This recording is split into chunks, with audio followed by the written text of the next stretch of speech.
Welcome to the Business Trendsetter Podcast, where we talk about trends and how to grow your business. I am Manny Turan. And I'm Adam Hartung. We are Spark Partners. We're here every week to deliver to you lots of information on how to grow your business by looking and monitoring and tracking trends. We talk about trends all the time. But there's another word that is very important that actually is very foundational when it comes to business. And that's another T word, and that, of course, is trust. The whole foundation of business is trust. If I am going to buy these glasses, I trust in the company that's selling me these glasses in not only the fact that they're going to work as described, but they're not going to fall apart the first day. And there's a whole number of things that are tied to that trust. Now, of course, this is very simple, some very simplistic example. But I know, Adam, you and I have some interesting topics regarding some more and even bigger foundational trust issues, and how really we're here in this framework delivering to you information that you trust is correct, because we spend the time to do the research. We've got the credentials. We also have a lot of the history. I know that you and I have spent some time, Adam, looking at some, I don't know if predictions is the right word, but some predictions that we've looked at 3 years ago that are, and I know your predictions have gone even further back than that, and how that by placing trust in us, you're able to really capture that market share, capture that edge, stay on trend, and ultimately grow your business. So let's talk about trust. Yeah, well, brands are a trust. Whenever you go to buy something in a store, there's often more than one of the item, and whether or not you pick the brand name is an element of trust. Do you trust that the other product is good, or do you need the brand standing behind it to feel like it's good? And trust is something that gets built, right? So brands build the trust by advertising, promotion, association with things that their customers would like, and by making a good product. But I think we got to remember, making the good product is just the base expectation. If you don't make a good product, your customers aren't going to trust you, right? So they expect you to make a good product and to price it fairly and to make sure that it's always clean, and then to go beyond that, right? The building of trust requires some effort. It requires putting yourself on the line to stand for something. And at Spark Partners, we definitely do that. We put ourselves on the line with predictions and promotions, that we talk about what's going to happen in the world. And we do that because we want people to have trust in us, that see the process and see what we do. I saw something just today, and it was from a Gallup poll. Okay. And it talked about whether or not people had confidence or trust. And here's some statistics. In 2002, organized religion, about 60% of people had trust in organized religion. That number is now 31%, right? Let's go to organized labor. In 2002, it was 40%, and now it's 28%. Congress, in 2002, it was about 30%. Now it's 7%. 7% of people have confidence and trust in Congress. The presidency, in 2002, was 60%. Now it's 23%, right? And, public schools have never done very well. In 2002, they were about 22%. Now they're about 28%. And the last one I'll bring up here is the Supreme Court. In 2002, it was 50%, and it's now 25%. And so I mention these statistics because people say, what's happening to America? Well, if people don't trust the presidency, they don't trust the Congress, and they don't trust the Supreme Court, those are the three branches of government, right? Sure. And so people start to lose faith. But it points to the fact that, how easy it can be to lose trust. So I think, a lot of what I've read is that public opinion has always been that presidents can come and go. And so, how much trust do you have in a president? Well, I got to know that he's got to get reelected, but for sure he'll be gone in 2 terms. And so we got to get somebody else in. Congress. Well, the thing is that people now in Congress, they're saying they can't get anything done. It's a deadlocked organization, and they're not listening to the people of the United States, so trust falters. But then we had in 1 year this dramatic situation where, Roe v. Wade got overturned by the Supreme Court. And now we're getting daily revelations that Justice Clarence Thomas has been hiding all kinds of gifts and freebies and vacations that have been given to him. He's hidden hundreds of thousands, possibly millions of dollars that have been paid to he and his wife on side jobs that they've done over the last 20 years. And so what happens is that's how you break trust, right? So here you have the Supreme Court supposed to be above the fray, And what if they don't stay above that fray? We find out, oh, well, they weren't honest with their reporting of their income. They weren't honest about the relationships they were having with people outside of the court. Then you break that trust. And as business people, I think it's important we keep in mind how important this is. That when people start to buy from us, the first thing they have to do is trust. They're not going to give you money if they don't trust you. And so the first step is to make sure you got a good product, put that in front of them, but then you do the promotion and the branding and all that other good stuff. But if we think about it, is that enough? So today, Dominion, the company with the voting machines, was supposed to start its jury trial with the owner of Fox News, which is News Corporation. They were sued for $1.6 billion because Fox News had put onto the television various lies about what was happening in the public domain. And they had promulgated a lot of conspiracy theories that were untrue in the public domain. And they said, well, they promulgated them as being true on a news program. And so that's why some of those had said that the voting machines that were used in the United States were rigged, and that the votes could be changed by everything from the Ecuadorian president, just a lot of different conspiracy theories. But they were saying that the Dominion's product was a product that could not be trusted. And so Dominion took on the role and filed a lawsuit. And so here's this company that's not nearly as big as News Corporation, files a lawsuit that says that they acted with malice to harm Dominion in order to try to sell more ads on their news program. And it's a hard claim, but they followed it through. They got a lot of evidence. And then today, when the trial was supposed to start, after various delays, but when the trial was supposed to start today, the judge said, yeah, we're not going to have a trial. They've reached an agreement, and they walked outside, and they announced that the owner of Fox News Corporation, is going to write a check for $785 million to Dominion. Now, Dominion's total is a private equity-owned firm, estimated market value $100 million. So they're getting a check for 7 times what their market cap, their private label market cap is worth. And certainly this doesn't make News Corp look good, because the judge outright said the things I said to you, which was that News Corp had said things on television that were untrue about the January 6th insurrection and a lot of other stuff.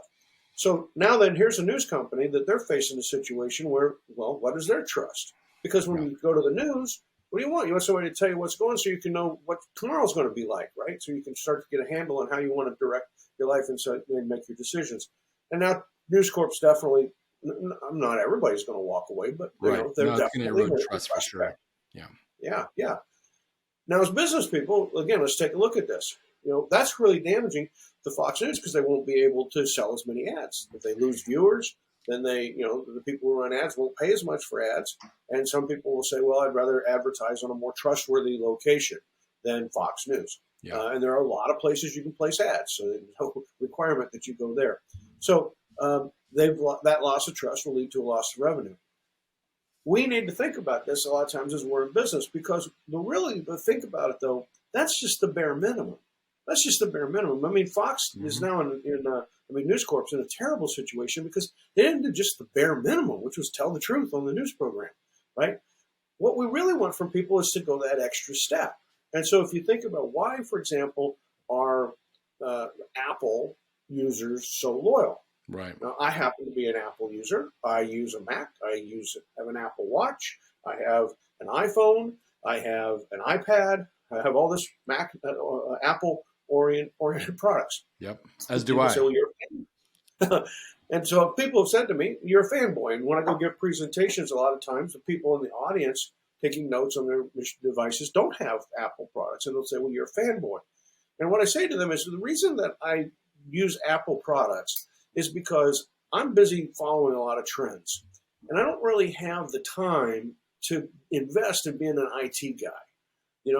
There's a point at which I'm thinking about what's technology going to be like in 5 years, and how much will AI be in the technology. But every once in a while, I have to make a decision like, I need a new computer, or I need to get a new phone, right? And at that point, I buy from Apple, because Apple is constantly looking out there and thinking, what's the next thing? What would I do to upgrade the phone? Yeah. And every time I get a phone or I get a computer, there's always a lot of functions and features to it that I never thought about. And I get it, and I sit down, and I get an expert. I have this expert guy that lives not far away, and he comes over and says, okay, I got the latest and greatest. Let me show you all the new whistles and bells and things that will make your life easy. So I have this trust in Apple that Apple's thinking about me as a small business person, and that they're going to make products that work. They work together well, and that I can trust them when I need to get an upgrade. I'm going to get an upgrade to something that I'll find functional. So that's why I trust Apple, right? And that's what I think we're trying to do with our customers a lot of times here at Spark Partners. We're trying to help our clients understand what's the future going to be, because when you deliver to your customers not just what they wanted, but what they will want next year, you are doing the kind of service that makes them really, really trust you. And that's part of the thing, if we go back to the Apple, of what Steve Jobs did so well, that I would say that most people would agree he was brilliant by basically killing the iMac computer, the whole computer functionality, and putting all their efforts and resources into the mobile world. I mean, that took some gumption to do that. But at the same time, he was just following trends. He saw the writing on the wall. He saw where things were going. And I, too, am an avid Apple guy for the same reason. I don't have time to be I mean, I know that Android phones might be superior in some aspects. I just want it to work. And for me, that is worth me trusting in Apple. Same thing with vehicles. Same thing with other things that I buy. From a day-to-day standpoint, I want to trust that brand, and I'm very brand loyal. But the minute that brand breaks my trust, that whole loyalty evaporates. Well, and we can see this, for example, when you're developing new markets. You talked about automobiles, developing new markets. Right now, the electric car is a new market that's being developed. It's about 7% of new cars sold in the United States are electric. And then that ranges upward. China, it's about a third of new cars sold. If you get in the Scandinavian countries, it's over 90% of new cars sold. But the key here is, okay, so there are people looking at buying an electric car. You could buy one, I could buy one, right? We go in to look at it. We realize, hey, this is a technology that's far from fully developed. This is every year it's getting better and better and better, right? And the batteries are getting better, and charging stations are getting better, and knowing where, being able to map out charging stations, it's all getting better. But if I go in and my car breaks down, and I go in and I'm going to buy an electric car, I have to trust that the company knows what they're doing, right? That this is a good electric car. Because I cannot, at the level of the car itself, know, has this been designed well? Have they thought through my needs well? But what I can do is I can go read reviews, and I can go read up on from the experts what they're saying. And right now, today, people will tell you Tesla makes a really good car. They'll say that Tesla's thought about a lot of this stuff, and therefore Tesla has this enormous market share. Now, does that mean that the Chevy Volt is a bad car? I'm not saying that. Does that mean that the Mach-E Mustang from Ford is a bad car, or that the Lightning pickup from Ford is a bad car? No, we're not saying that at all. Well, but what I am saying is they have not yet built that trust. I don't know that Chevrolet is going to stay out there and try to be in front, or the General Motors Corporation is going to try to stay in front with electric vehicles. Believe it or not, I saw a Rivian on the roadway last weekend. It was parked. It was parked on the side street. I was parking my car as well to go to a retail store, and I saw a Rivian, and I was kind of like, wow, I didn't even know you could buy one of those. Yeah, they're out there. I knew they were out there. But I thought, man, that guy's got a lot of guts to buy that Rivian, because is that company even going to exist in 5 years? What's happening? So they didn't trust me, but somehow that fellow trusted the Rivian. But you're being exactly right. Now Ford, I think to some extent, I'm watching this. I'm kind of thinking if I looked at somebody besides Tesla, I'd probably look at Ford. And I say that because they've made a big commitment. Yeah. They've split the company into two pieces. They've said there's Ford Blue, which is selling traditional vehicles, and then there's the Ford E, which is selling electric vehicles. Ford E is losing money. Then it's robbing Peter to pay Paul, Peter being the regular cars, Paul being the electric cars. And I'm saying, okay, I think they are committing the company. They're trying to transition the company to an all-electric fleet. So that gives me greater levels of trust, right? But when I come back to it, well, okay, Tesla went out and built an entire charging system clear across the United States so people could drive their car. What have you done for it? How far along are you in terms of making it possible for me to get my vehicle charged? And what are you doing, or what are you investing in battery technology? What are you investing in battery production? What are you investing in charging capability? And if I look at that and I say, oh, what Ford's investing, and compare that to what Tesla's investing, Well, See, that's my trust level is still going to be higher in Tesla. Even though I think Elon Musk is kind of a jerk as yeah, a and that's person and the things he's done with Twitter and public statements, there might be a lot of stuff about the human person of Elon Musk, but the company Tesla, I do have trust in. yeah, and so I have a slightly different counterpoint to that. I think there's for me having worked in Detroit for a while and having had many GM cars, and I'm a little bit frustrated. I mean, my trust is in GM from a gas standpoint. I've had many GMs have been very reliable. I like the way they drive, the way they look, and the whole thing. And I'm a little bit disappointed that they're not moving faster on the electric car front. So I'm almost waiting for that transference of trust to go from the electric or from the gas to the electric side. And I don't know if I would buy a Tesla right now. I just something for me and the whole the way that they're run, the way that I just don't have full trust in them just yet. And I'm kind of a laggard when it comes to at least car technology.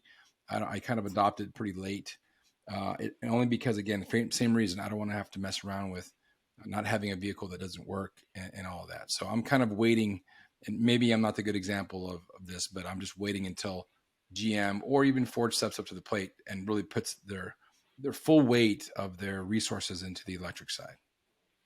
But see, this is what we do at Spark Partners. At Spark Partners, we're thinking about how fast are electric vehicles going to be adopted in the United States?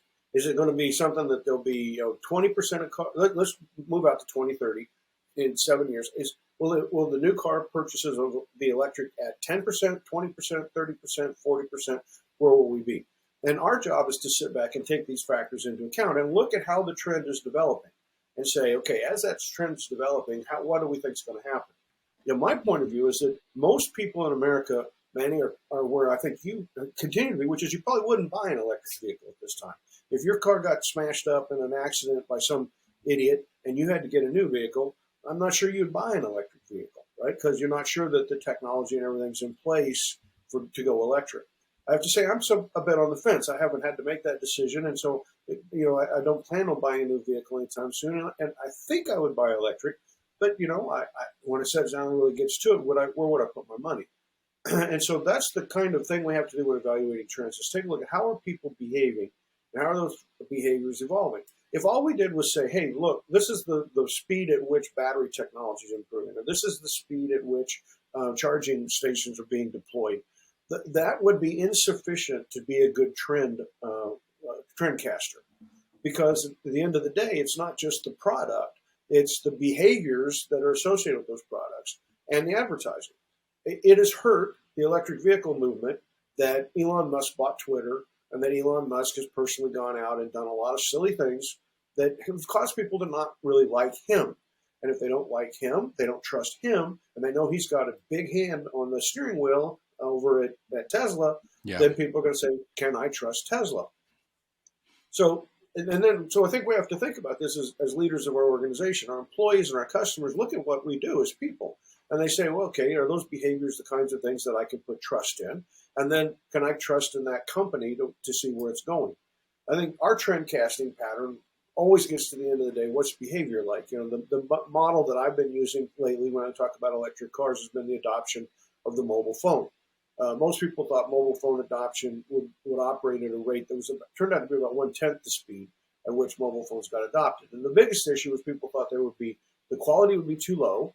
Remember that "Can you hear me now? Can you hear me now?" type ads. Yep. Oh yeah. And that the cost would be too high, because you may remember when we started with mobile phones, you had to pay per minute. Yep. And per minute varied if they were in your network, like with your Sprint, their Sprint, or your AT&T, their AT&T was one rate. If it cross networked, then it was a higher rate. Remember those days? I do. And so, try to explain this to young people today that pick up a phone, call anyone, that don't even understand long distance. Yeah. So the reality is that, I looked at how that developed, and I can come back and say, okay, we have a lot of people that are sitting on the fence, but what we're looking at are some critical decisions. It's like you said, what's not only the performance of the car, but how safe is the car? How does it perform? How will it handle? Yeah. And what sort of resources are behind it? If Ford and General Motors, continue to make statements and say, we are going to make these investments in the network, in the batteries, in customer satisfaction, in warranties, then what happens is people's adoption rates go way up. So it can't, the e-market will never develop if it's only Tesla. We would not have Yeah. electronic commerce if it was only Amazon. That would be ridiculous, right? Amazon's the leader. They're the biggest, but it took an entire industry to be built up around it. And that required, we started to develop trust in things like payment mechanisms. If I give you my credit card, are you going to steal the number and run away with it? Will the products, after I pay for it, will it actually make it to my house? Will you keep my money and never send me the product? We had to build confidence and trust in that industry, and it started with Amazon, but it took a lot of other players before we had it. And then now we're pretty much, I get surprised at how willing we are sometimes to go buy things on websites where we've never been there. We don't even necessarily know if it's a U.S.-based website. So that element of understanding the customer helps us to understand the behavior and the adoption rates and how fast the trend will start to evolve. Yeah, and I think it's important for the consumer to realize that these things are constantly shifting, and that part of our role here at the Business Trendsetter Podcast is to really keep track and look at those things. I know another one that is really taken form of the 5 major ones that we've discussed: mobility, the gig economy, demographics, AI, and asynchronous life, right? And so I think that's another one that has really taken some steam over the past little bit. And I know you and I talked earlier about an article you read concerning the async world or asynchronous world. Can you talk to us about that? Yeah, sure. So this article came out on April the 11th on HRM Insider through the HR Morning newsletter they put out. So HR meeting Human Resources, so Human Resource Insider, Human Resource Morning, daily newsletter, that kind of thing. And the article is called The Rise of Async Workdays. Again, it's on April 11th. And what struck me about it was that right off the get-go, they already have a name. It's kind of like an acronym. Something's going to be popular when there's an acronym that everybody knows what it stands for, right? And in this case, now we have this word async, and it's getting the job done async. And so when it gets to that level of popularity, you're over the hump. And it's just never going to go back. It's not going to. You're never going to call a short-term trend. It's going to be a long-term trend. It's going to keep going. It was interesting. It said that half of all knowledge workers basically say that they would want to work almost completely asynchronously. In other words, they want, give me my assignments and let me go get the work done and send you back deliverables. We will interact as I need to send you interim deliverables for review, that kind of thing. Almost nobody wants to work asynchronously less. It's less than 15% want to do more person-to-person, sit in a room, let's do this as a group. That's about less than 15% of people want that. People say, look, I could be more productive. I can get more done if you just let me go off, do the job, do my parts, and bring it back to us. 40% of people believe they get a much more flexibility in their work, and therefore they can be more productive. 32% believe it creates a better work-life balance. And I think that's because you have that ability to say, I'm going to get up at 5 a.m. and do some exercise and do some work before my children get up, and then I'm going to take a 1 hour break maybe at breakfast time, and then I'll go back to work again. So I can work when it fits my schedule rather than me having to get in a vehicle, commute to be at a specific location at a specific time, like 8:30, and then be stuck at that location until a specific time, say 5 o'clock. And people are more, and my boss is more interested in where my ass is during the clock time than the work that I'm getting done. Yep. So that work-life balance then leads to less stress. 26% of people believe there's less stress on an asynchronous work side. So I think what we're seeing here is that, it's already there. Now, we predicted this 3+ years ago when we wrote, the future, Thrive to the Future. And we've spelled out those trends, the gig economy, as you said, gig economy, mobility, asynchronous work, and artificial intelligence. And I think that's the journey that we're trying to get people to understand, is that what happens in the trend casting world is one in which people really have to operate on trust, because I can't produce a specific tool. I mean, I can't sit here and show you my product the way that we could if we had an electric car. For example, oh, look, here's my electric car. Let's talk about it. People have to have trust that what we've done is something that they can believe in order to make decisions. As you mentioned, I wrote articles for Forbes from 2009 to 2018. I've made well over 400 predictions. And when I quit writing, because they couldn't afford to pay me anymore, They told me as I left, I was the only person who'd ever written articles for them that made that many predictions, and the only one that had 100% accuracy on them. In other words, every prediction I made didn't work out, and pretty much on the timeline that I'd phased it in for as well. And that's why we try to do these podcasts, is to give people a little bit of insight so that they can go back and start to make decisions which will help their customers trust them. If you are looking at the trends in the future, and you can start to bring forward products so that your customers will say, oh, wow, that really will help me. And, it's not like you talked about it, got their insight, and spent a year developing it. It's rather you come in and say, hey, I've got this new product. Take a look at it. Tell me if you could use it today. And that shows that you, pre-invested to prepare so that customers could be very efficient and could have more success themselves. Yeah, and I think it behooves all of our listeners to look at their own business, whether it's the one that you own or one that you run, or if you're even an executive or an employee at a business. How are you projecting your trust factor to the world? Is there elements of your business where you have broken trust? It's really it's hard to really regain that trust. It's possible, but it's not easy. So how can you, if you haven't broken that trust, how can you maintain the trust? And if you have broken it, how can you reclaim it? And it happens all the time. I mean, I see in places that where I operate, a vendor makes the wrong decision or makes the wrong move, and and it costs them not only the sale, but it's kind of like a domino effect, and it goes down way further than they expect.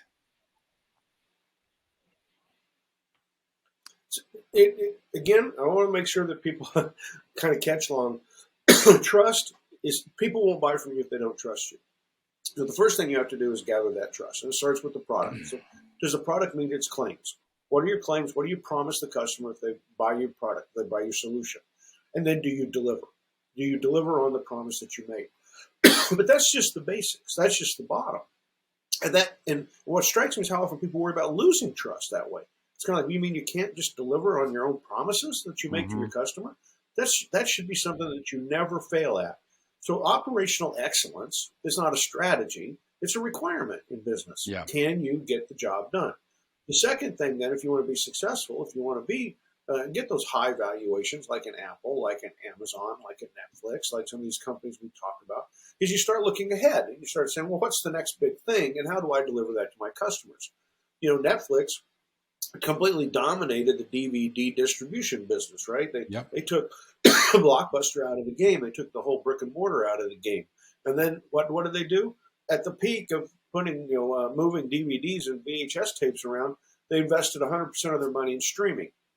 And then they took the customer to streaming and made obsolete the entire old infrastructure, both their infrastructure for delivering to the home and the infrastructure in the brick and mortar world. And the customer's like, wow, I didn't think I would like, a lot of customers, I didn't think I'd like streaming or need streaming. I'm used to using the DVD. And then once they started doing it, they realized, no, this is the right way, the way we want to go. And so you have an affinity for them. You trust them. You're like, oh, wow, you're taking me to the place that I want to go. And so that's the part why trends are so important. Yeah. Why we constantly have to do these podcasts to remind people that don't get stuck like Fox News in just trying to defend the fact that you can do the basics. Do things that will help people, lead people to the future that they want. If you do that, then you're going to have the kind of trust that's going to let you sell more stuff and make more money. Very well said. Very well said. I think another thing about trust is it presents a business opportunity for those organizations that have lost the trust of their customers. If you're a competitor, that could be a really good segue into adopting a bigger market share by keeping the trust and keeping your promises to your customers. So with that, Adam, I'll be logging off here on your final comment about trust. And I'd like to say that, we thank you for trusting us every week to deliver to you these topics about trends and how to grow your business. I think the last thing is I put forward that people find it difficult to trust in forecasts. And that's because so often they've seen a forecast that didn't work out correctly. And the thing I would remind people of is that forecasting that's done off models where you have a baseline and you project the baseline mathematically tend to be wrong all the time. And that's because external events that aren't part of the model change the model. And it makes it so that the result isn't what you want. Like coaches used to say, it's the reason you have to play the game rather than just draw it up on a clipboard. What we do, what we do is very much take a look at not just what's happened in the past, but really where things are converging in the future and what's most likely to be the behavioral model that will lead people to make these decisions. And thereby we can lock in on the trends that people want. And the good news is that now that we've been doing it for 20 years, we make good forecasts and people can trust those. And I look forward to making a lot more forecasts with people in the future. Very well said, Adam. We will talk to you next week. Cheers.